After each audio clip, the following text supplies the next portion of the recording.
Welcome back to the Money Advantage podcast. This is Rachel Marshall and Bruce Weiner, your co-hosts, your trusty co-hosts, and we have a special guest with us today. And Tom, I should have really double checked on your last name. I know we've met. Is it Suvansri?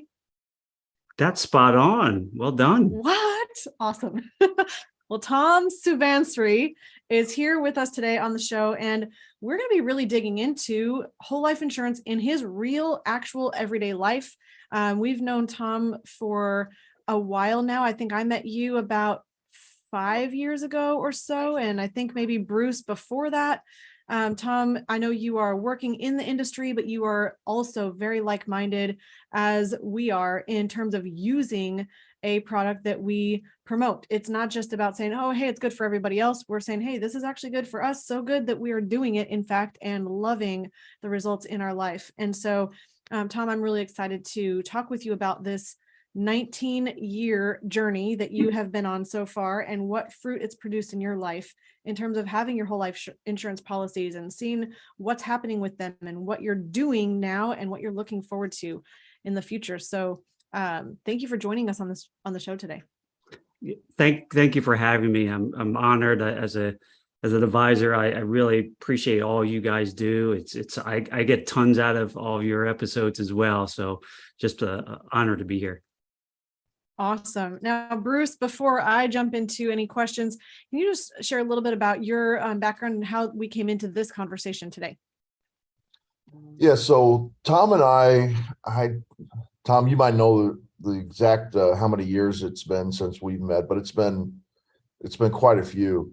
And when Tom and I first met, we were, I think, having lunch and we were going over some strategies, and I could just tell that, we were going to hit it off for a variety of reasons. And, since then, Tom and I probably talk, I would guess, on average about once a quarter at least. And we just share our experiences in the industry. And he's a wealth of knowledge and passion. And so I get energy from him. And he obviously gets something from me because he keeps calling and checking in. And then he has his own podcast. And so we see each other, or I was on the podcast, and then we also see each other at events. And so we stay in touch. And, it's just talking about how, one of our biggest episodes is when John Moriarty came on and talked about how he uses his whole life policies. And I think it just hit me one day, and I'm like, Tom's policies are very well seasoned. So why don't we have somebody else besides me talk about, the policies over and over and over. So that's why I really want to have Tom on the show. I love you use that word seasoned. I love looking at an experience where somebody has been doing this for a while and really seen the fruit and the results. We talk so much about what you can have if you get started. And now, instead of just hearing about the potential for the future, we're going to really show you in actuality what that can look like. So, Tom, again, welcome to the show. Can you go ahead and give us just a little bit of background from you? How did you, it doesn't necessarily have to be about the industry yet, but can you just share, how did you get interested in using whole life in the first place? Yeah, it's crazy to even think about. It was nearly 20 years ago when I got my first policy, and it's before we had kids. So we were single. I was actually not even, we were just about to get married, and we thought this might be a good time to look into it. And we just had a neighbor introduce us to the concept, right, of getting some permanent policies in place. And obviously we just had our group policies from work, and which a lot of people obviously start with and assume that that's enough. We didn't have any kids, so we just started talking to this advisor, and he did open up my eyes to some things. And obviously I was really big into saving. It was just something I naturally did, even from a little kid. I was just a good saver for whatever reason. Awesome. So it just kind of stuck with me, and I kind of didn't know what the heck I was really getting into at the time. I just looked at some of the components of it, and I said, listen, if it's going to force me to save, let's do it. And I want to have kids someday. And I kind of thought long-term about things. And I said, okay, let's give it a try. What's the worst could happen here? And we started our policies back in 2003. And we got some a mixture of whole life and term insurance because I did want to protect for my future. And, talking about human life value, that was the first time I ever heard of it. I didn't think about it Oh, wow. much, right? He was talking about that, and they're making decent salaries. And so you got a lot to protect. And then I said, that's right. I agree. And so that's kind of why we started. And that's how we started saving. I didn't really think twice about it and kind of put it away for a while. That's fascinating because I know you're in the infinite banking space now. And were you aware of the infinite banking concept at the time, or was it really just about this idea of I'm saving, this is a good tool for saving, and it's going to do something for my future? Was that kind of the main goal that you were wanting to accomplish? Yeah, the concept of infinite banking wasn't even talked about. There was nothing about, you talk about PWAs, anything around it. It was just a long-term savings vehicle that protects you from, these bad things that could happen. So nothing around it, not even the concept of how to leverage it if you wanted to in the second spot. None of that was discussed. So in terms of what kind of policies you got then, you said there was a mix of some term and whole life insurance. You were in this saving component, this saving goal. How did you land on whole life insurance? And then what kind of whole life was it? Yeah, so it was at the time I had my father had gotten some, and he had universal life. He said, do not do that again. Don't ever touch those things. Basically imploded. So I'm sorry to hear that. Yeah, it's just one of those sad stories, but that was something that stuck with me, and so we got into talking around just a permanent whole life policy, right, from a mutual insurance company, which I didn't understand what that meant at the time. But so at least that was a really good part of it, but it was just plain whole life, right? Paid up at 65. That was what we got. And my first policy, I think, was death benefit was like $1 million. And I got some supplemental term insurance on top of it that I've slowly converted over the years, which we can certainly get into. But and I got it on my wife too. She was working. So we kind of just made it proportional to our incomes at the time and protecting each other. And I said, I'm not sure what will happen to either of us, so let's protect both of us. And that's kind of I what love we did. that. So savings Tom, and protection. Yeah. So Tom, one of the things you bring up a very interesting thing about universal life, because I tell people all the time there's a progression of how insurance actually came into the human population, and the first part was really a variation of whole life, where co-ops or villages just decided to pool their resources together in case somebody died, they would help the family. And that's exactly what whole life does. And then later on, they had 1 year renewable term that came about. But then when 1 year renewable term came about, every year the term cost was going up, which is fine because it was really cheap at the beginning. But then right when you start getting closer to mortality, the cost just did the reverse pyramid. And all of a sudden, what the insurance companies were finding out is that people were dropping those policies. And so then they took on a more of where they put the terms in it, so that they went 10-year terms, 15 years, 20, so that they spread out the cost of life insurance, and people were more likely to keep it then. Then they came about with the interest rates, which we're going through right now, increasing. They came up with universal life, and universal life was an interest rate driven. The problem with universal life, as your father found out, is they said, oh, you just need to minimally fund it and you'll be fine because the interest rates will always be high. And the reason I'm bringing this up is because a lot of people think that universal life is a way that the insurance industry is actually scamming people. And the truth of the matter is that most of the people that are selling it just don't understand the mechanics of it. So they tell you, look, it's really easy. Just put in this minimum amount. It's going to grow later on. You're never going to have a problem. If you do it properly, if you maximum fund it, there's less likely to have problems. And then because those blew up, guess what happened? Then the industry said, well, the problem is we need to get into variable universal life. And that's where the stock market was taking off. And then the final iteration of all this is index universal life, which they said, oh, well, when the stock market plummets and you lost all your money in your variable universal life, you can't do that in index universal life. But in order to do that, what we have to do is we have to actually be able to change the fees in there, because we have to buy options to protect the insurance company. The reason I bring up all that is because the one thing that really hasn't changed that whole time is whole life. And the reason it hasn't changed is because it is of conservative nature. It is a savings program. That's what people don't realize, that people use this instead of banks for years for savings.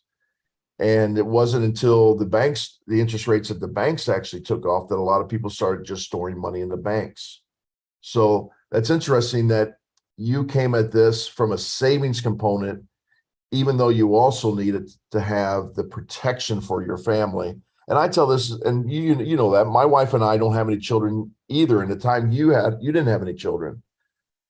This is not about the death benefit, although the death benefit is really nice to actually make yourself productive in life when you have something to protect.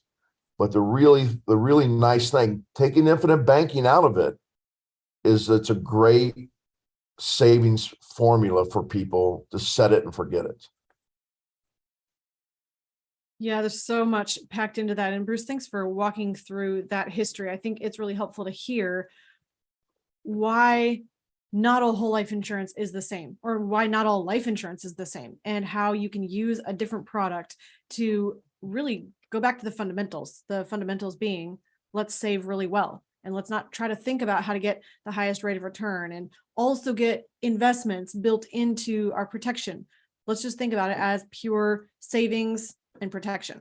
So, Tom, go through, how did you feel about that first policy? I know you kind of hinted at this as we were getting ready to record today. How did you feel about that policy after you bought it? What was your emotion? Was there some buyer's remorse where you're like, hey, what in the world did we do? This is a lot of money to put into something. It's working, it's not working. What were the trajectory of your feelings over the past 19 years with these whole life insurance policies? Yeah, at the time, because I was, and I think things through pretty deeply, and it took me a little while to even get to there, to accept and get a policy. And I did initially, as I got into the first year or two, when there was no cash, I saw that there was nothing, and it did sort of strike me as, did I do the right thing? I was a little concerned. At the time, certainly it was 2003. So, we had the 2001 correction. So that was a little bit of an impetus to sort of say, should I be putting my money there in a risky environment like that? And so I wasn't sure. I was still suspicious about it early on, but the protection arm, especially when we were thinking about having a family, really stuck with me. And I said, if this thing does what it says it's going to do, or at least remotely do on the illustration, we'll be in pretty good shape, right, for a portion of our assets. So I kind of always had to remind myself of the long term of it. Mm-hmm. And so, but early on, it was a little bit, I was suspicious. I wasn't sure. Yeah, well, you still stuck with it, though. I mean, that's the thing. You didn't say, I'm so suspicious that I'm not going to get in. I mean, some people do that, right? They're like, well, I've heard it's not good, I'm not even going to consider it.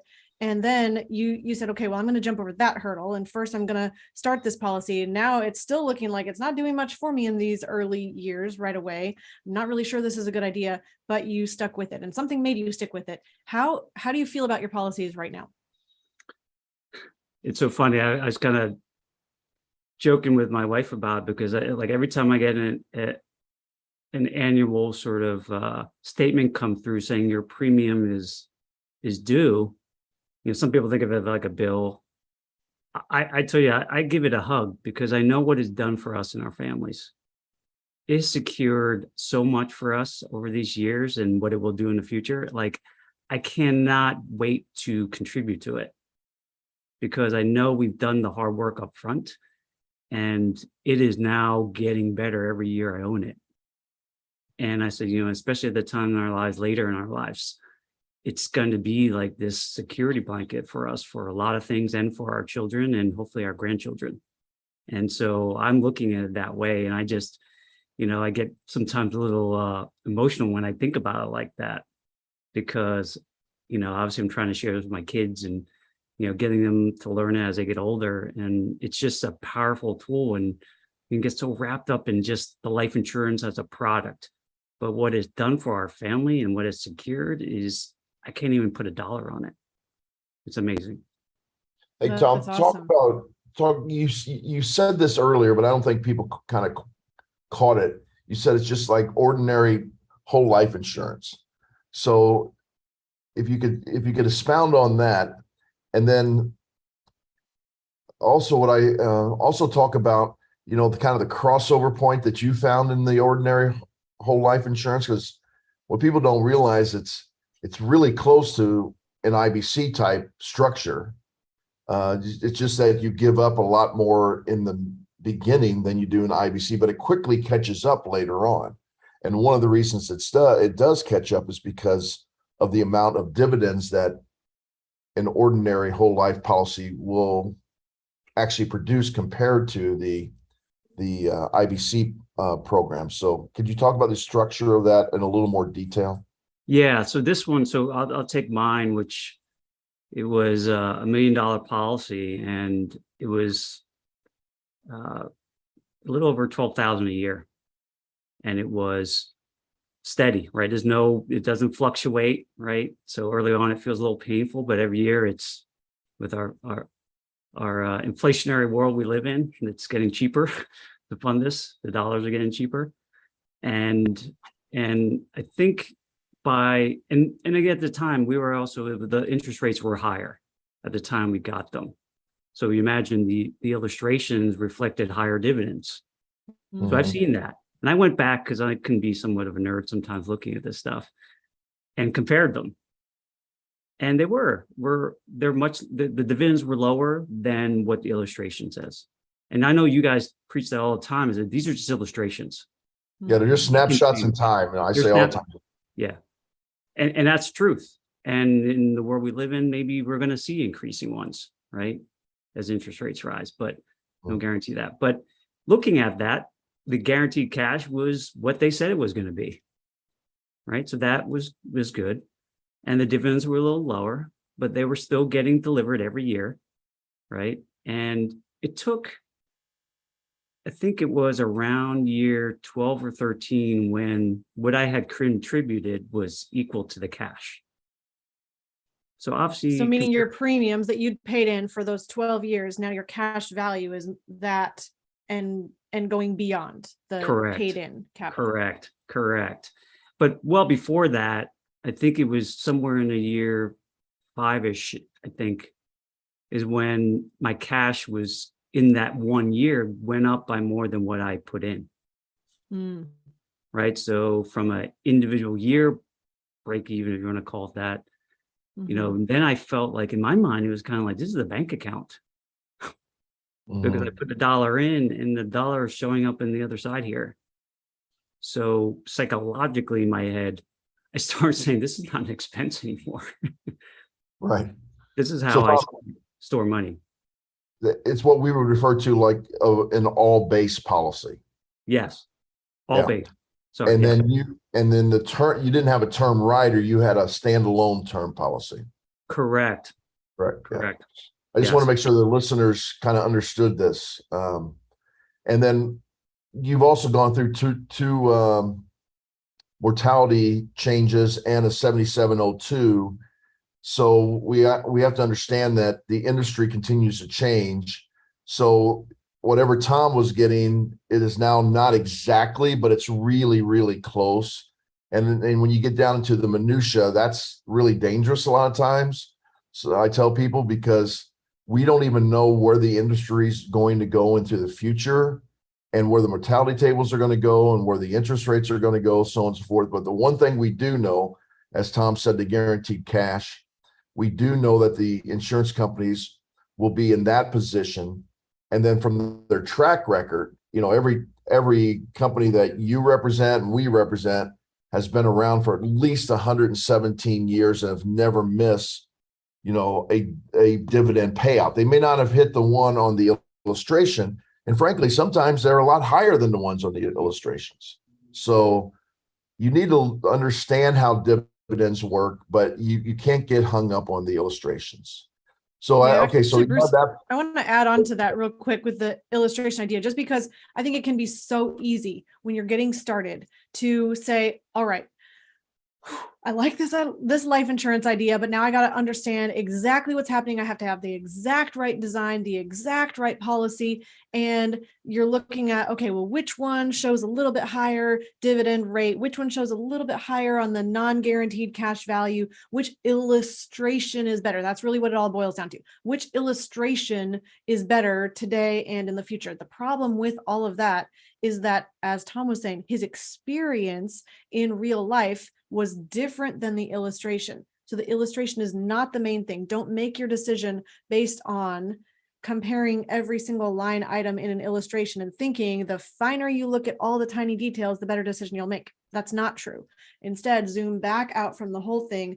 Don't get lost in the weeds and really zoom out and recognize that this is a product that is going to grow and benefit you long term. And that's what we would really like to highlight.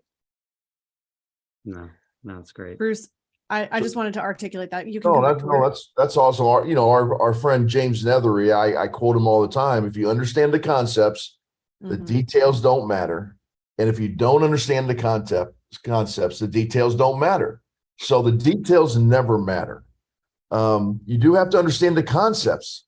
And the concept is you're putting money into a time-tested financial vehicle, because an insurance company is a financial institution that is contractually obligated to do something for you. And you can't really get that in any other financial institution that has the same other qualities of it, which is a death benefit, guaranteed growth on one side. Some people could say, well, a banking institution, no, because a bank can change their interest rates at any time. And there's no death benefit. And there's no death benefit. So Tom, let's now go to the next iteration where you added some policies. Yeah. So I ended up adding a policy a few years later because our incomes had grown a bit, right? We were fortunate to add some income, and I had some term insurance that I had secured at the beginning, right? The just basic term insurance, 30-year term. And I had more income, and I said, okay, now I see some cash building up here. I kind of felt better about this. I was still a little leery about the market and anywhere else to save, and banks weren't doing much. So we started another policy for both my wife and I. And we took a little chunk off of our term insurance and converted it over at that time, and got our second policies. At the time, my wife was like, what are we doing here? She wasn't quite sure, but she did trust me. But I said, this is the building block of kind of our savings, right? So I just kind of felt it was a good sort of next step for us we had kids at that time. So I want to secure more permanent death benefit. So you mentioned that you took a portion of your term and converted that. One of the benefits of having as much insurance as you can get upfront, even if it's not all whole life, but having some term policies that are convertible, is that you don't have to go through underwriting again in order to be able to move some of that term and chunk that over into whole life insurance, where you're just taking a portion of the death benefit and now you're adding a whole life insurance premium, but you're not having to go through the underwriting process. How is that for you, not having to go through underwriting again? Did that matter at the time, or was that just a cool benefit at the time? It was a cool benefit. I think we were thankfully healthy at the time. So I still think it would be good, but we know as that the sun rises and falls. Like, I don't know what tomorrow will bring. So I always was leery about that. I want to reduce risk. So that was a good benefit. And So that it didn't strike me much because we were still in good health at the time. We were still, still a lot younger, and healthy. So, but, these days now, in the world we live in, I turn around, every time I turn around, someone's had something happen that they never expected. A stroke at age 40. How's that happen? Right. For young, healthy people. And so I just, it really strikes me these days because, of the lack of guarantees of what tomorrow brings. So how do we secure as much as we can today and bring certainty into people's lives? So at the time, no, I appreciate it more, more than ever. And I still have a bunch of term that I plan to convert down the road here at that, great health. So And then Tom, what was your, go ahead, Bruce. Okay, I'm sorry. What was the design on that? Were you able with the company to change the design, or did you still go with at that time, I still had never heard about IPC, Nelson Nash, or anything related to that. So my only view was the base policy, right? That was it.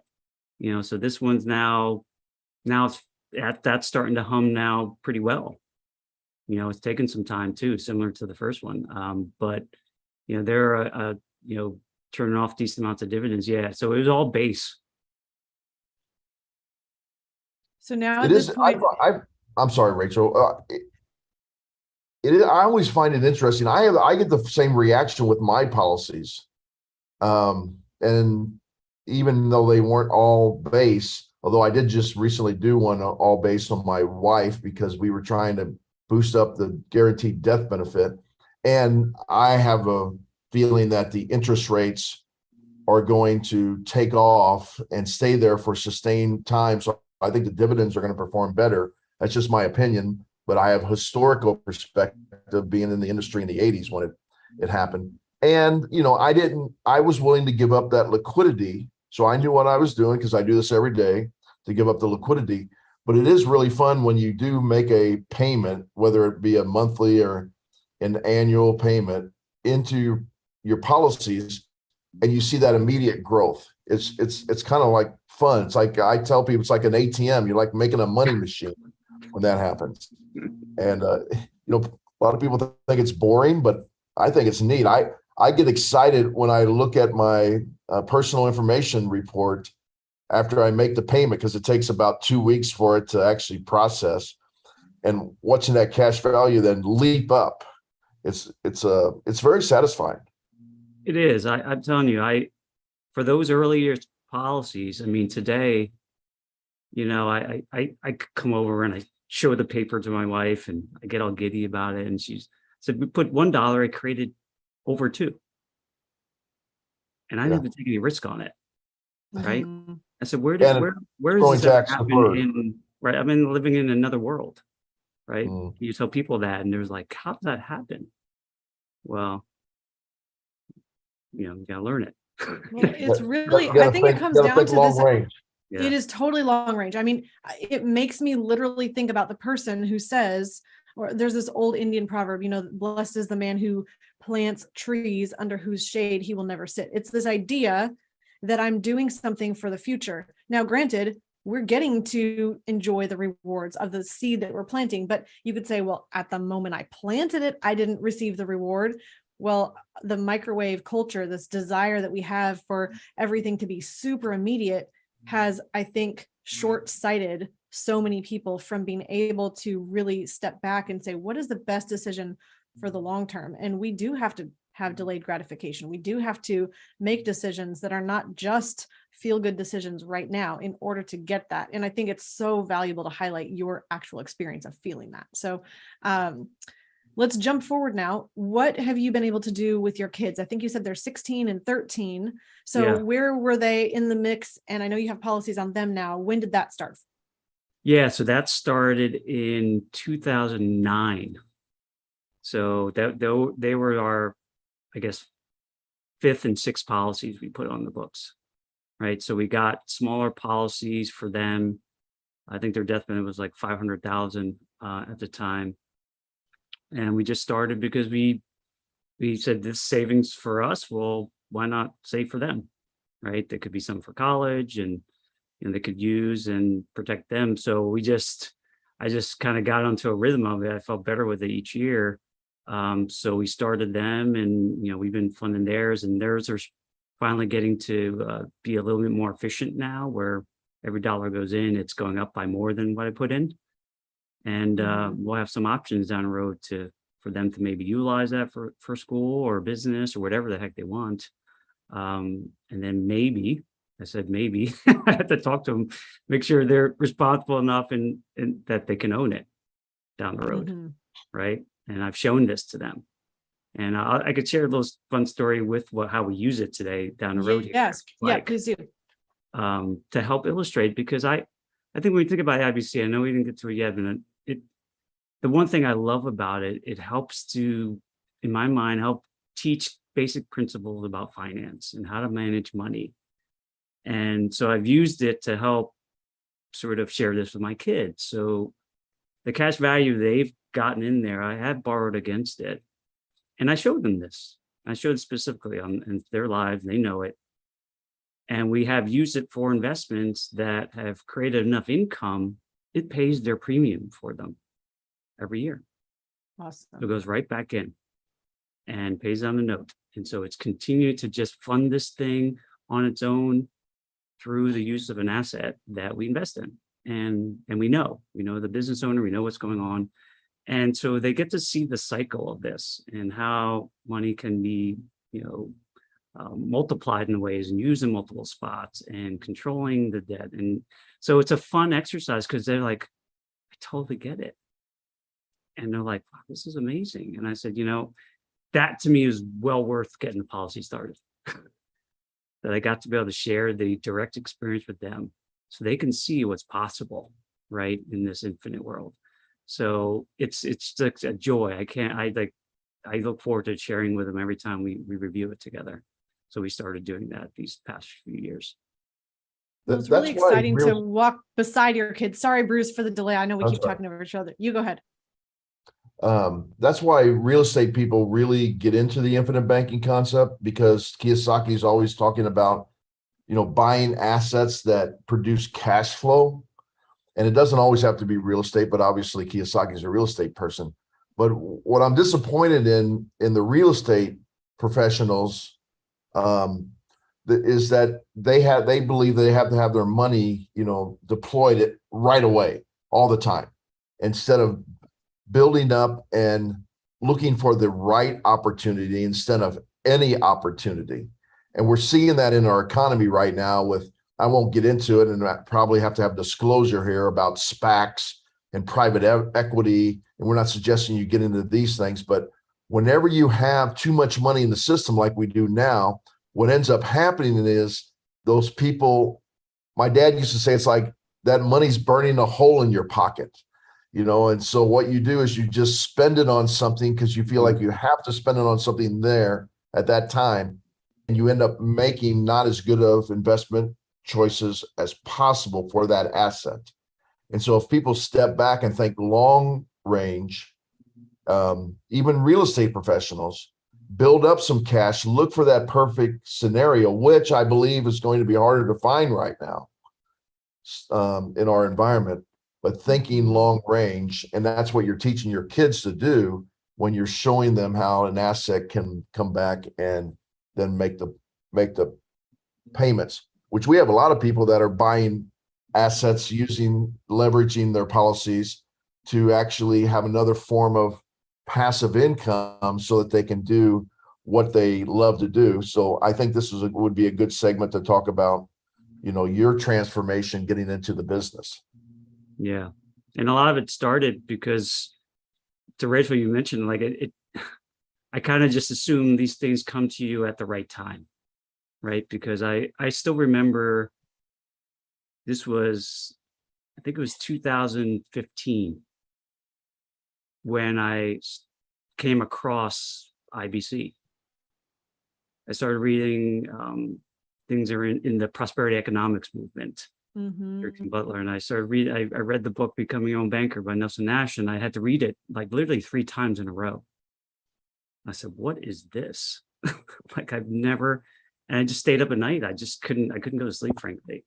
I said, and the minute there was this initial reaction at the time, I was like, oh my God, I've been doing it all wrong. Like all this time, and regret. And obviously I've overcome that these days. And I said, now I appreciate where it started much more. But I started seeing the sort of possibilities around it. And at the same time, I was looking into real estate and learning about other ways to invest. So it kind of came together almost at the same time. And I started policies with IBC in mind. That was back in, look at my notes, it was back in 2017. Now, Tom, it's funny because I hear you say that you looked, as soon as you saw infinite banking, you looked back with a little bit of regret. And I can imagine that if I had been in your shoes, I probably would have felt the same. I mean, I can identify with what you're saying, but from my position, looking back and hearing your story, I'm thinking, but you were a genius to have started when you did, even though it may not have been perfect if you had not started at all. And then you were introduced to infinite banking and you got started with your very first policy in 2017, only 5 years ago, you would be saying, why didn't I start sooner? And what I'm hearing is, how cool was it that you had the vision to begin, even though you're looking back and saying, well, it wasn't a perfect way of doing things. You still had tremendous assets already under your belt and this system for saving that you had already begun. You didn't have to start all of that. Yeah, no, it's perfect. Well said. I think once I, calmed down for a second, I think was start thinking logically about it. I said, it was not perfect, but it was pretty darn good, and grateful for it for sure. So I started that in 2017, a more, a 40-60 type policy, 40 base and 60 PUA, and started, and it's been going really well now, and have leveraged that for a lot of different other assets on top of the original ones that we started. So I started figuring out like how to leverage that, borrow against it for a whole host of different assets that I learned to feel comfortable with, right? After learning about them, which I know you guys do often, right? Know what you're investing in and understand it, and then you can deploy. Right. I get that question often. I want to invest in real estate. What do you know about it? Right. What experience have you had? And who do you know? And what have you learned? So it's a fascinating sort of experience, but I reflect on it now as it came at the right time though. So good. So how many policies now are in your, what we would call your family banking system? Because this is not just you, Tom, and your whole life policies. Now you're thinking about your whole family, and you're thinking also what's going to happen after my kids and how can I create this into generational wealth? Can you talk about how many policies you have in your family banking system and then your vision for the future? So right now we have 10 policies within our family banking world, whole life policies. Like I said, the earlier ones were kind of based. The last few 4 have been infinite banking designed policies. So in reality, I look at it, I said it's a good complement, right? I think there's good and bad, both sides of it. I think it's a good complement. So I think there is room for base policies for some people for certain situations. And so I think I'm grateful to have a little mix of them. And so obviously I'm planning to I have still a significant amount of term insurance that we can convert in the next 10 years. And I certainly plan to do so. The longer term vision of it will eventually be if my 2 boys eventually get married and have kids, that the plan is to fund my grandkids. That's my plan today. Maybe ask me 10 years later, it might be different. I may, but my tune is today.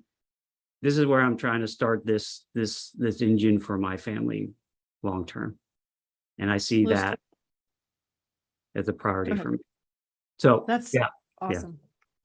Well, there's 2 things I'd love to point out. One is that you're walking with your kids in this. I think there can be always this challenge of figuring out, okay, I've learned this thing I now want to impart to you. I have some form of wisdom, some insight that I want my children to be able to learn from the mistakes that I made and the lessons that I've been through, and not have to go through all that learning themselves and start over from scratch and just go figure it out. I don't want that.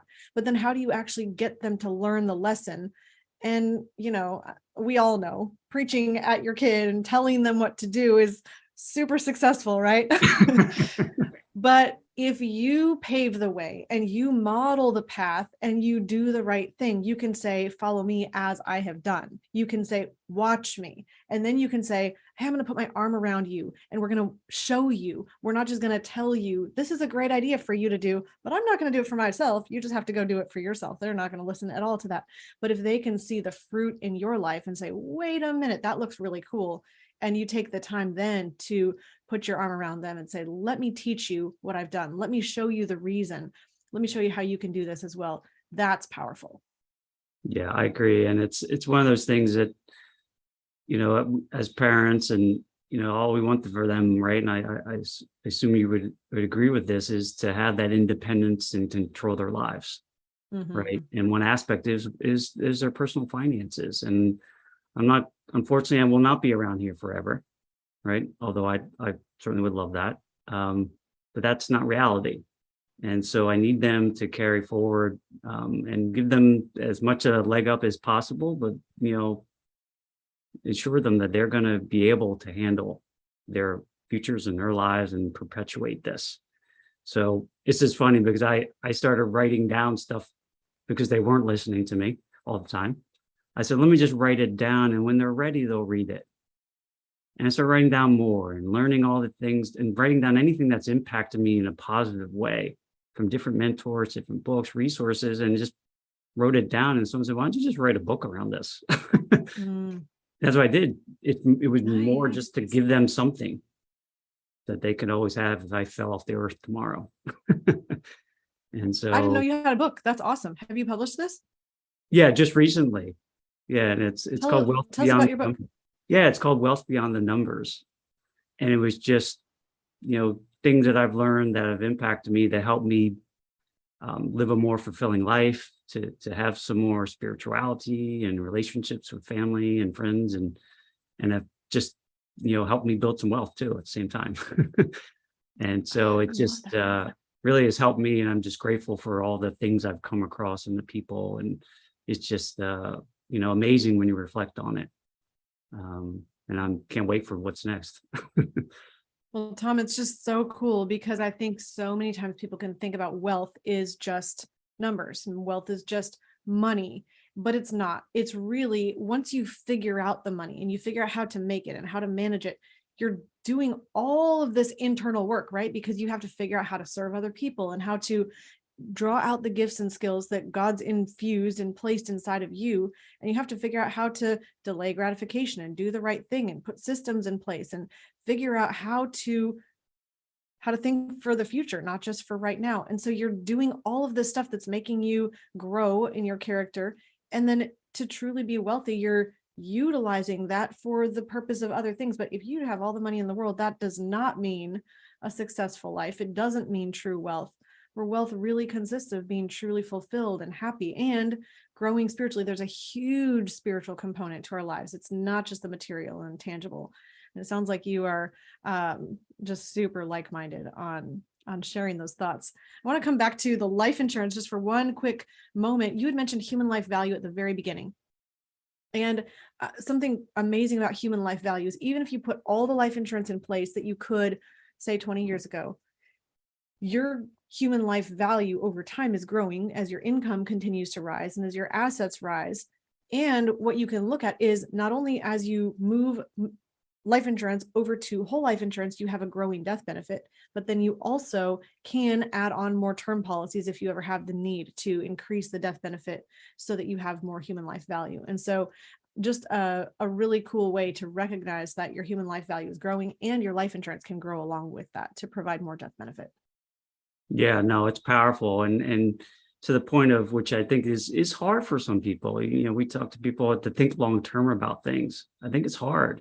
We live in our daily crazy lives with work and, kids or whatever it is and to think long term, like how big can this get so we can provide more to the world, right? That's a different thought. I never used to think that way, right? Especially growing up, you get so enamored with your own personal life and, all the external pressures of succeeding and whatever that means.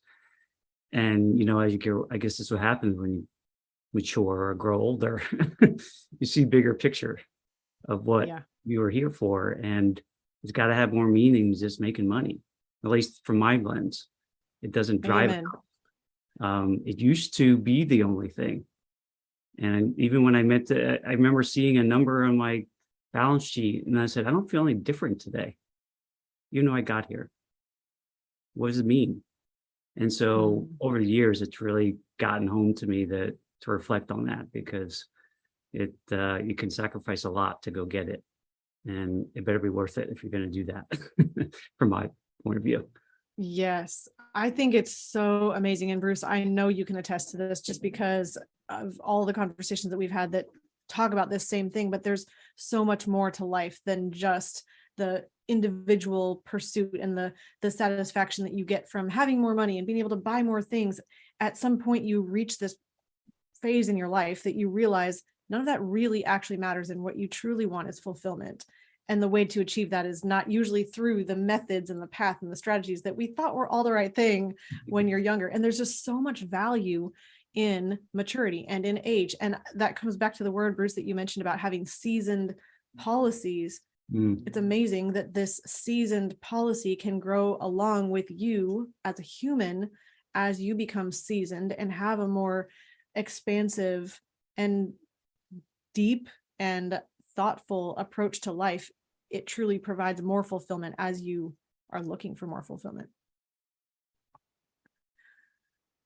Well, this is basically time to bring us to a close.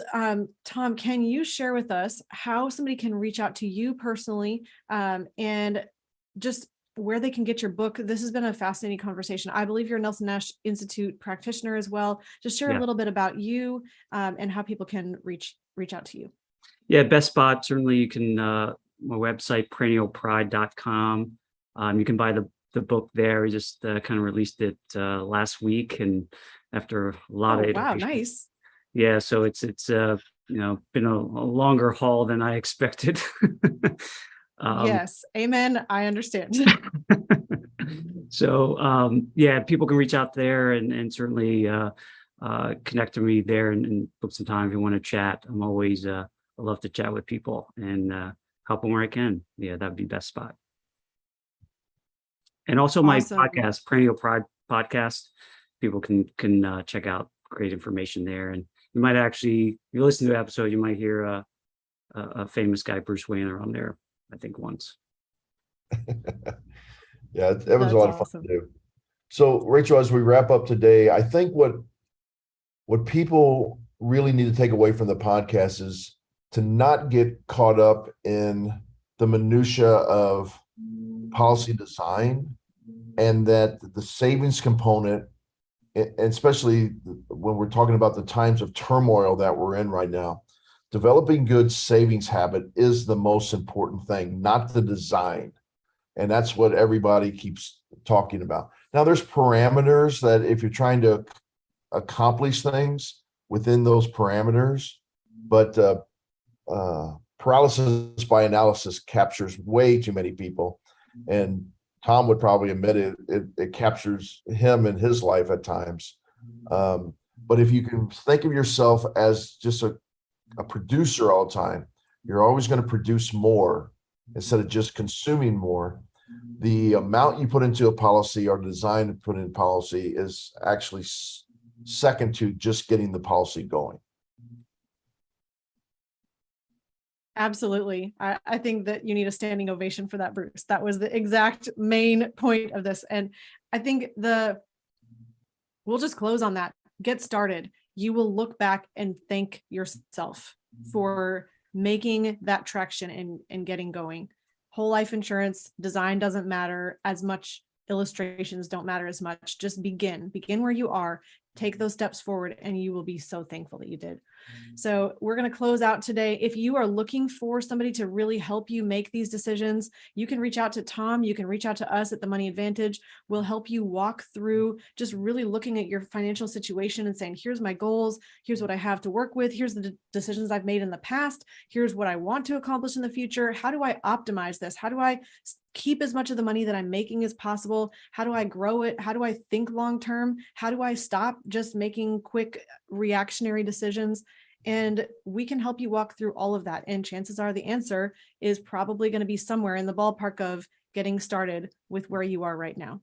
So we will leave that today. Thank you for being with us. Please like the show. Please go ahead and click the like button wherever you're watching. You can also subscribe on YouTube. We are growing the platform and the reach, and the more subscribers, the more possibility that other people who are looking for this valuable information to change their life will be able to find it. So thank you for your help in being part of our tribe and part of our community. Thank you so much, Tom, for just getting started 19 years ago. And thank you for being here today to share that story. Well, thanks for having me. It was so much fun, and keep up all the great work. Awesome. Thank you all. And in closing, please remember, success leaves clues. So model the successful few, not the crowd, and build a life and business you love. We'll see you next time.